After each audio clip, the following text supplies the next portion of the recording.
زبان کی نرمی. آپ صلی اللہ علیہ وآلہ وسلم نے فرمایا ان الرفق لا يكون في شيء الا زانه ولا ينزع من شيء الا شانه.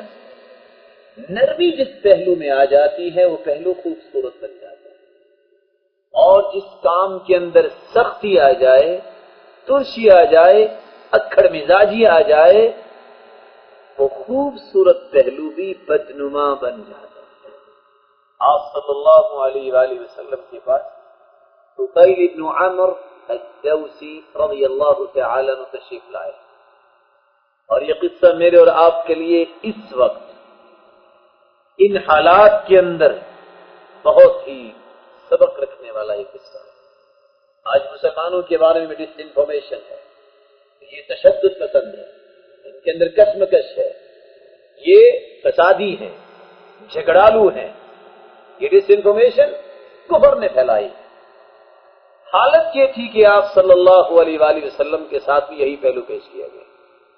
طفیل بن عمر جب مکہ میں آیا، قبیلے کا سردار ابو جہل نے پکڑ لیا. کہتا ہے سنو، پتہ نہیں ہے جادوگر رہتا ہے. کہتا کون ہے جادوگر؟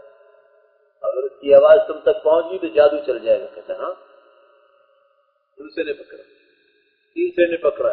ایسا ان کو سبق سکھایا کہ وہ شخص سردار ہونے کے باوجود مجبور ہوا اور اس نے روئی لی اور اپنے کانوں میں ڈال دی. کیوں بھلا؟ نہ جادوگر کی آواز پہنچے نہ مجھ پہ جادو چلے. مکے میں پہنچا، بیت اللہ میں پہنچا، آپ صلی اللہ علیہ وآلہ وسلم نماز پڑھی. فأعجبه صلاته صلی اللہ علیہ وآلہ وسلم. آپ کی نماز کا خشوع اس کو پسند آ گیا، کھڑا ہو گیا. فلما انصرف، جب نماز سے فارغ ہوئے تو سوال کرتا ہے چودھری کے انداز میں، منن کون ہے آپ؟ آپ کی عادت مبارکہ تھی ما تکلم رسول اللہ صلی اللہ علیہ وسلم الا وهو متبسم. آپ جب بھی گفتگو فرماتے تو مسکرا کر گفتگو فرمایا کرتے تھے. آپ نے فرمایا محمد. آدمی کیا کرے؟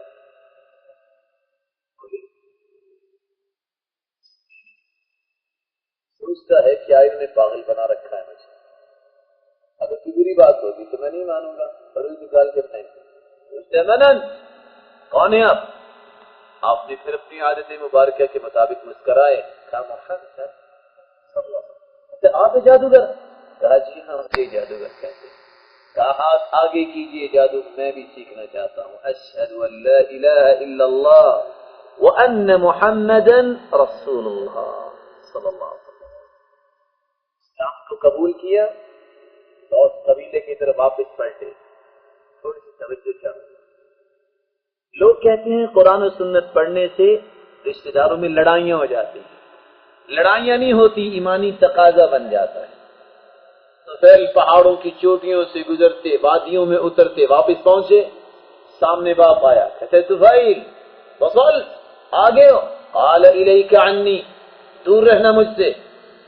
قال طفیل ولیما، بیٹے وہ کیوں؟ تو تم کافر ہو، میں مسلمان ہوں، اب تو اکٹھے نہیں رہ سکتے. دین ہی دین ہو، جو آپ کا دین ہے بیٹا میرا بھی وہ دین ہے. مسلمان ہو گئے. بیوی نے دیکھا طفیل آگے ہو. قال الیک عنی، دور رہنا. قالت ولیما، وہ کیوں؟ میں مسلمان ہوں اور تم کافرہ ہو. مسلمان ہوگی تو یہ تعلق رہے گا، وگرنہ آج سے تعلق ختم ہے. مسلمان تو ہو جاؤں لیکن اخاف من ذی الشرا، ذو الشرا بت جو ہے وہ تو میرے بچوں کو کھا جائے گا. اب تو طفیل ابن عمر رضی اللہ تعالیٰ عنہ جن پہ رنگ چڑھ چکا تھا اسلام کا، کہتے ہیں وَلَوْ كَانَ أَبُوهُ، اور اس کا باپ بھی میرے بچوں کو کچھ نہیں کہہ سکتا. کئے دن جب ہم بتوں سے ڈرا کرتے تھے، یعنی اسلام کی نعمت حاصل ہو گئی. ایک کو دعوت دے، دوسرے کو دعوت دے، جذبات تھے غصے میں آ گئے. بیوی تو مسلمان ہوگی، باپ بھی ہو گیا، باقی لوگوں نے بات نہیں مانی. چھ سردار واپس پلٹے غصے میں.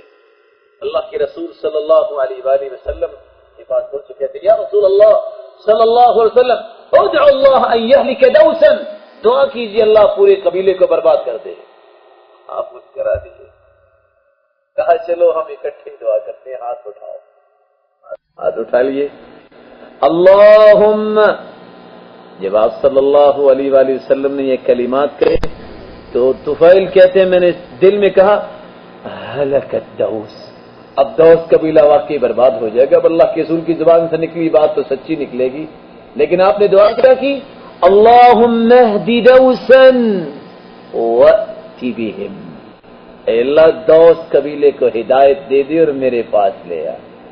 تو فیل نے دعا سنی اور مسکرانے لگے. کہا اللہ کے رسول میں نے کیا آپ سے طلب کیا، اور آپ نے دعا کیا کی؟ ہاں اب جاؤ، اب جا کے دعوت دو، لیکن ایک بات یاد رکھنا، وارفق بہم، نرمی سے دعوت دینا. تو فیل واپس گئے، دعوت دی، پورے قبیلے کو ساتھ لے کے آئے اور مسلمان ہو گئے. مسلمانوں، اس حدیث سے دو پہلو میرے سامنے اور آپ کے سامنے آتے ہیں. مسلمانوں کے بارے میں ڈس انفارمیشن ہے، اس کو دور کرنے کے لیے اپنے عمل کو درست کرو، اور پھر اپنے اس مشن کو کامنے کرنے کے لیے دوسرے سینوں تک منتقل کرنے کے لیے نرمی کے پہلو کو غالب کرو. اور یاد رکھنا، بچے کو اپنی طرف مائل کرنے کے لیے انجیکٹ نہیں کرتے، اس کو ٹافی دیتے ہیں. ایسا ہی ہے نا کہ جی آپ اپنے بچے کو اپنی طرف بلانا ہو تو کیسے بلاتے ہیں؟ ٹافی دے کے یا اس کو مار کر؟ سمجھ آ رہی ہے آپ کیوں نہیں دے رہے آپ؟ ٹافی سے بچہ قریب آئے گا کہ انجیکشن لگانے سے؟ میں آپ سے پوچھتا ہوں، ایک شخص کی 40 سال عمر ہے، نماز نہیں پڑھتا، یہ دین سے دور ہے، وہ ایمانی طور پہ تو بچہ ہی ہے نا، فکری طور پہ تو بچہ ہی ہے نا. اس بچے کو آپ دین کی طرف مائل کرنے کے لیے اگر آپ کہیں گے اوے منافق، وہ آ جائے گا، اوے کافر، آ جائے گا. اگر آپ یہ کہو کہ اسلام کے بعد نماز نہیں پڑھتا، میرے بھائی آئے تو صحیح، اس میں اللہ تعالیٰ نے رونق کتنی رکھی ہے، نماز میں راحت کتنی رکھی ہے، برکت کتنی رکھی ہے. اخلاص، احترام اور اخلاق، ان چار پہلو اور نرمی، چار پہلوؤں کو سامنے رکھ کے دعوت دینا میرا اور آپ کا کام ہے، اور اس دعوت میں لیزر شعائیں شامل کرنا اس خالق و مالک کا کام ہے. جو اس شخص کو گھائل کریں گی وہ کل کو آپ کے ساتھ مسجد میں کھڑا نظر آئے گا. اللہ مجھے اور آپ کو اس بات کی توفیق عطا فرمائے.